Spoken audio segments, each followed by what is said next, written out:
Estamos en Punto Crítico, programa de televisión de la Unidad de Medios de Comunicación de la Universidad Nacional de Colombia, y yo soy Carlos Alberto Patiño Villa, profesor titular.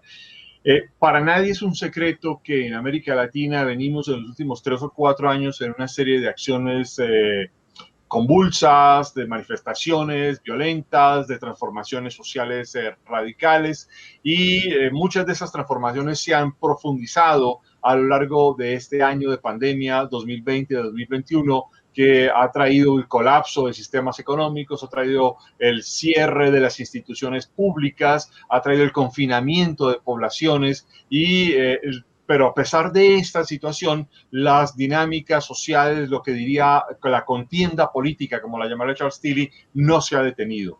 Para entender qué está pasando en América Latina, para tratar de hacer una especie de esbozo general que nos permita tener una interpretación más o menos clara, hemos invitado hoy a alguien muy importante y muy especial para nosotros, que es el profesor Miguel Ángel Centeno, profesor de la Universidad de Princeton. Profesor Centeno, muchas gracias por acompañarnos en Punto Crítico.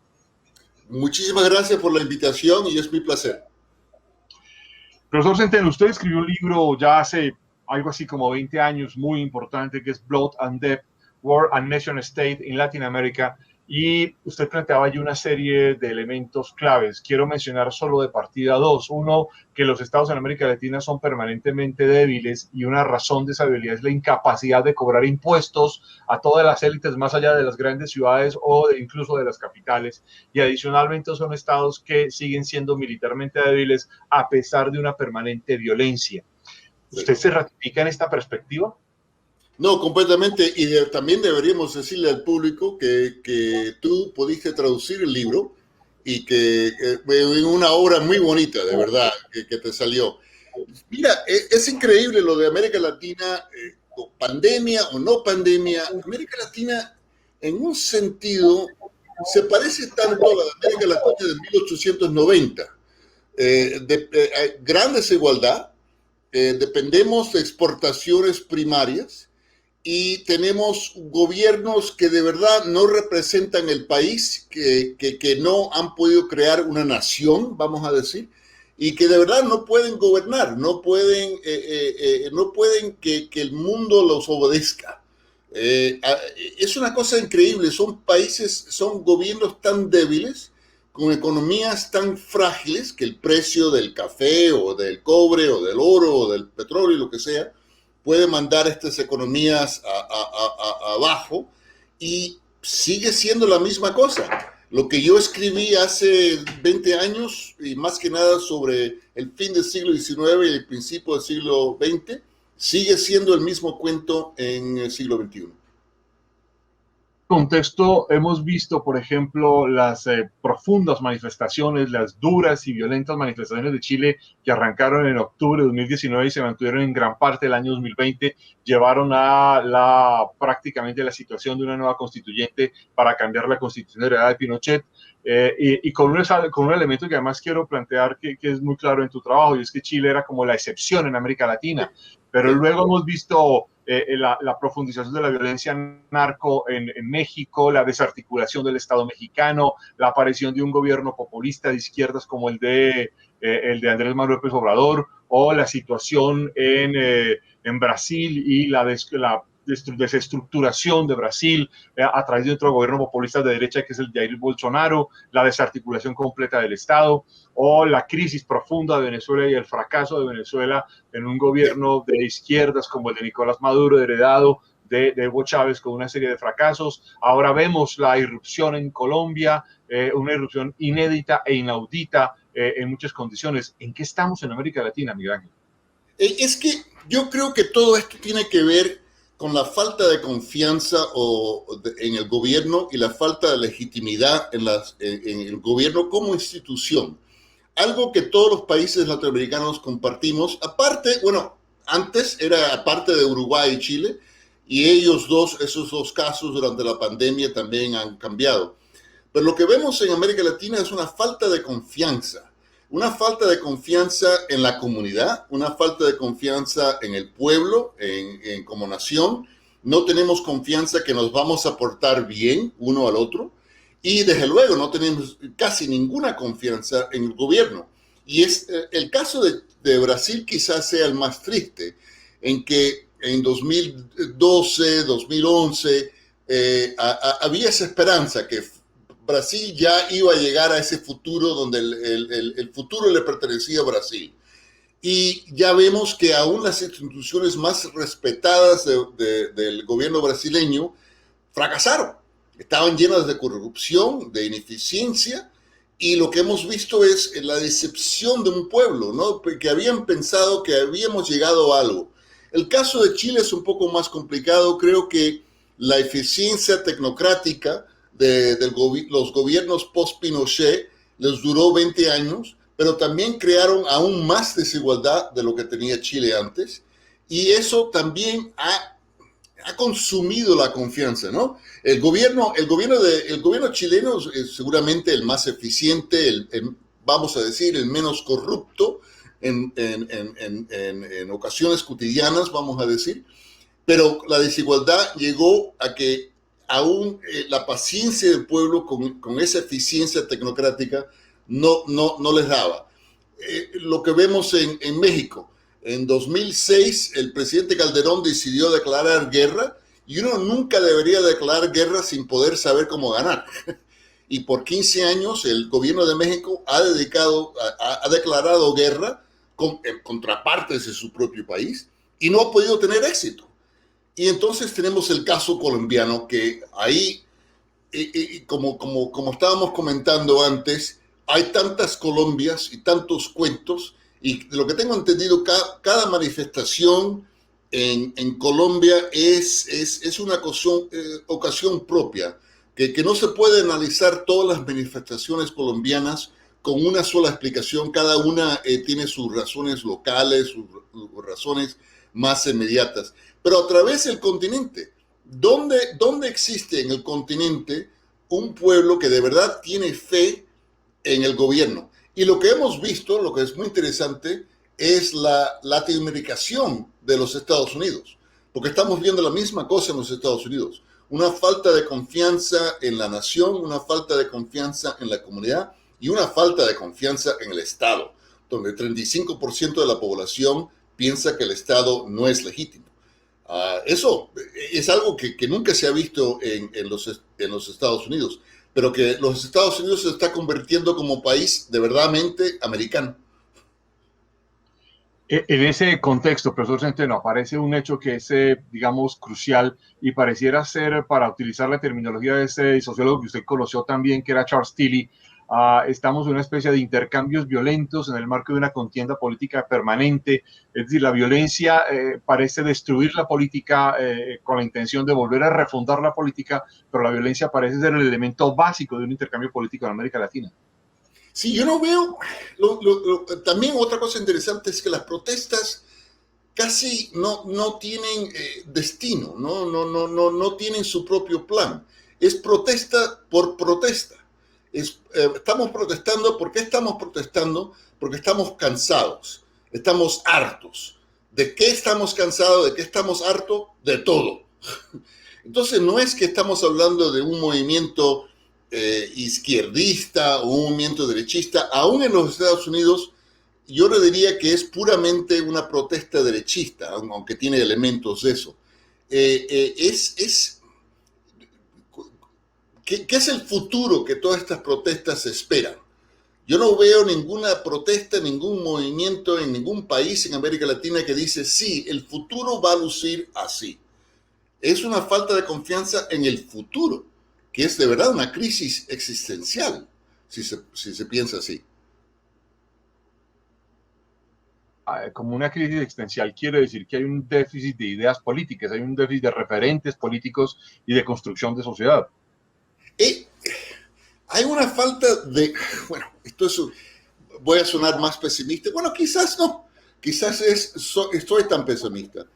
Es la ausencia de proyecto, una ausencia de visión del futuro, una ausencia de soluciones, ni compartimos qué son los problemas de nuestros países. Es como estamos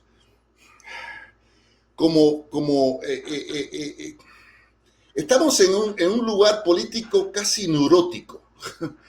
Nos preocupa todo, le tenemos miedo a todo, pero no tenemos la confianza para empezar algo. Estamos como perdidos. Creo que todo el occidente está medio... Europa también tiene esta misma característica, que la esperanza, la confianza en el modelo liberal, el modelo democrático, el modelo del mercado, ya no está, y es como un matrimonio que ya no tiene amor, pero tampoco tienen otros compromisos. No es que una de las parejas esté tratando de salir con alguien más, es que ambas parejas o las dos personas en la pareja están cansadas del amor, están cansadas del matrimonio y ni quieren eso, simplemente quieren que les dejen solo. En ese contexto hay una referencia importante y es que esto parece suceder tanto en gobiernos de derechas como de izquierdas. Es decir, el problema no se resuelve ideológicamente, es un problema que va más allá incluso de las ideologías o las corrientes políticas. No tiene nada que ver con la ideología. Si uno ve la crítica desde el punto de vista, bueno, a través de casi todos los países, aparte de la ultraderecha tiene su propio discurso y su propia razón y todo lo demás. Pero lo que llamamos la derecha tradicional y la izquierda tradicional, de verdad están hablando de la misma cosa. ¿Qué son los problemas? La corrupción, la desigualdad, la falta de eficiencia, la falta de misión o llamada al futuro. Yo creo que la derecha y la izquierda en los Estados Unidos, la crítica que viene del famoso squad, de las representantes en el Congreso, se parece muchísimo a un sentido a la crítica que viene de la derecha, que no tenemos país, que no tenemos futuro, que nos sentimos perdidos, nos sentimos profundamente alienados de nuestra orden política y sociológica. En esa alienación sorprende que los estados, y coincido con lo que decías de que parecemos de todavía finales del siglo XIX, tienen soberanías fragmentadas y segmentadas, no hay una soberanía nacional. Lo que está pasando en Colombia lo demuestra, la incapacidad del Estado para superar los bloqueos, la incapacidad de la sociedad para reconocer lo grave que son los bloqueos o los sitios de las ciudades, pero esto mismo sucede en el resto de América Latina. Es decir, ahora estamos viendo en el Perú un resurgir de Sendero Luminoso en medio de una campaña presidencial absolutamente radical entre Keiko Fujimori y Pedro, se me acaba de olvidar el apellido. Mira los dos candidatos. Bueno, casi Perú siempre, en las elecciones de Perú hace 30 años siempre ha habido alguien antisistema, ¿no?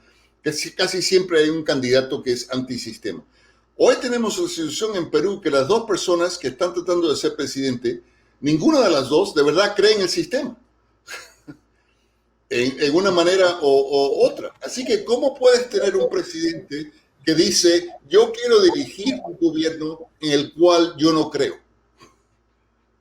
Es como tener un papa ateísta. Uno dice, bueno, si vas a ser papa, oye, por lo menos crees en algo, ¿no? Pero ¿quién cree en qué? Por ejemplo, yo no sé si Buenos Aires de verdad cree toda la porquería que dice. ¿Quién sabe? El sistema político argentino ya ha llegado a un nivel de cinicismo tan grande que nadie sabe quién piensa. Creo que todavía la izquierda y la derecha en Chile tiene un poco de confianza en su propio país. Venezuela ni vamos a hablar. AMLO tuvo su año, vamos a decir, de luna de miel, pero creo que aún la izquierda está abandonando AMLO y esta tragedia, este desastre con el metro, de verdad le ha quitado mucha legitimidad al gobierno, aunque no tuvo directamente la culpa, pero todavía es como, ¿cómo puedes dejar que un puente de metro cae? Es una cosa, parece de película de Monty Python. Claro. En ese contexto, pareciera ser que no superamos los problemas de violencia, pero no superamos los problemas de concreción del Estado y pero además tampoco superamos algo que parece estar abandonado en la discusión política, que son las ideas del desarrollo. En Sí, los 80 se había hablado mucho de desarrollo, pero hoy no se habla de desarrollo. Parece que el problema del desarrollo ha desaparecido como problema de la agenda política. sí, porque tratamos por 30 años, vamos a decir, el Estado desarrollador, y entonces tratamos el mercado, y ninguno de los dos ha podido resolver el problema de la pobreza y la desigualdad. Entonces, ¿en qué crees? Y para mí eso es lo que le pasa más o menos en el occidente. ¿En qué creemos? Ni tenemos el modelo soviético, vamos a decir, o gracias a Dios no tenemos el modelo fascista, pero por lo menos eran modelos que presentaban una visión del futuro, una visión de mañana. ¿Qué visión tiene el liberalismo clásico hoy en día? ¿Vamos a resolver todo con crecer? No, porque los ricos han crecido, se han enriquecido tanto los últimos 10 años y los pobres no han beneficiado de esto. ¿Vamos a tener democracia? Bueno, la democracia nos lleva a Trump. ¿Cómo es que vamos a tener confianza en un sistema que produce a Trump? Entonces, yo no sé, es como una iglesia llena de sacerdotes con dudas religiosas. Y aún el pueblo en la misma misa está ahí en la iglesia y hace lo que tiene que hacer y sigue los formularios y sigue todo. Pero de verdad, ¿hay creencia ahí en esa iglesia? No sé. Ahora hablabas de la latinoamericanización de la política norteamericana, y en efecto hay una presencia muy fuerte en estados como la Florida o Texas o California de latinoamericanos, hasta el punto de una paradoja, y es que en un país como Estados Unidos, que se aprecia tanto del inglés, en muchos de estos lugares ni siquiera se necesita medio hablar inglés porque se habla solo español. También hace unos años se hablaba de la latinoamericanización, por ejemplo, de la política en España. ¿A qué se debería este fenómeno de latinoamericanización? Bueno, en los Estados Unidos no creo que tiene nada que ver con el creciente porcentaje de la población que son latinos. En el único sentido que sí es como reacción a ese crecimiento de la población latina, que la población blanca en los Estados Unidos se siente como su país, y esto lo puedes ver a través de todo el discurso trumpista. El país no es de ellos ya, y en parte es por razones de globalización, parte es por razones demográficas, parte es por la desigualdad. Y entonces lo que tienes en los Estados Unidos es de nuevo, perdón que diga la misma cosa, es una falta de confianza. Aún el Biden, que en los primeros 3 meses de Biden uno podía ver un poco de confianza, bueno, quizá va a haber cambio, pero ahora con la frustración del Congreso en las manos de la minoría republicana, entonces la gente dice, bueno, es que aún alguien tan sensible, parece, tan amable, vamos a decirle, como Biden, ni él puede hacerlo. En España, creo que España vivió unos 30, 40 años después de Franco, donde había esa sensación que sí hemos superado la dictadura, hemos superado las divisiones de la guerra civil, ahora podemos construir algo, pero el 2008, la crisis del 2008 le hizo un daño estructural a la legitimidad de la democracia de mercado. Que hay tanta gente que se siente, no sé, decepcionada. No hay nadie. Yo siempre hablo de la comunidad cubana-americana en Miami. Y la gente me pregunta por qué la comunidad de Miami todavía tiene ese odio después de 64 años de revolución. Y yo digo, porque no hay nadie que tenga más rabia que un amante traicionado. Es lo mismo, ¿no? La comunidad cubana, el centro de la comunidad cubana en Miami, sí se enamoran, gran parte de ellas se enamoran de la revolución, se enamora de Fidel Castro. Entonces la decepción en el 60, el 61, desde luego llega a una reacción que todavía estamos viviendo. Creo que estamos viendo la misma cosa, que pensábamos que ya llegamos, que estamos bien, La era de los 90 fue un momento de esperanza, de optimismo. Entonces vino el ataque del 9/11, vino la crisis de 2008, también el Obama trajo mucha esperanza que ahí iba a cambiar las cosas, pero entonces llegó el Tea Party y el desastre de 2010. Entonces la derecha se siente amenazada, la derecha se siente inútil, la derecha se siente explotada y la izquierda se siente también explotada y ignorada. Entonces, no hay, es como volver de nuevo a la metáfora del matrimonio. Es que ninguno de los dos miembros del matrimonio quieren estar en el matrimonio, pero ahí están en la casa. Es como no se pueden escapar. Entonces las peleas, uno se puede imaginar las peleas, porque tienen que estar en la casa, pero no se aguantan. La última pregunta, para el tiempo que nos queda, que es menos de un minuto. En general, ¿eres pesimista o optimista frente a América Latina en esta coyuntura actual? Tristemente, estoy muy pesimista. De verdad, veo a América Latina volviendo a un modelo con la China, un modelo de desarrollo donde era dominado por los Estados Unidos. Hoy en día varios de estos países van a estar dominados por la China. No veo... Yo soy muy amigo de la música de los años 60, especialmente en Brasil, en la bossa nova. Y hay un documental maravilloso de Antonio Carlos Jobim. Y uno ve una esperanza, una alegría, una sensación de que ahí vamos a llegar, que vamos a poder hacer algo. Y se puede ver en México en los años 60, antes de las Olimpiadas, se ve en Cuba durante la Revolución, la primera parte de la Revolución, se ve en muchas partes de América Latina.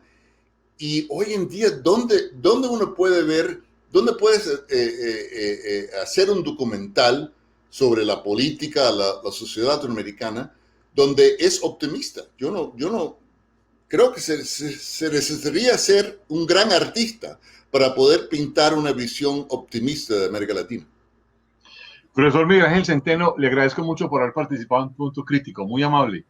Sí, me gustaría tener mejor o más opiniones más optimistas, pero ¿qué vamos a hacer? Es lo que hay. Muy amable, muchas gracias. A ustedes nos Gracias. esperamos en una próxima emisión de Punto Crítico. Muy amables.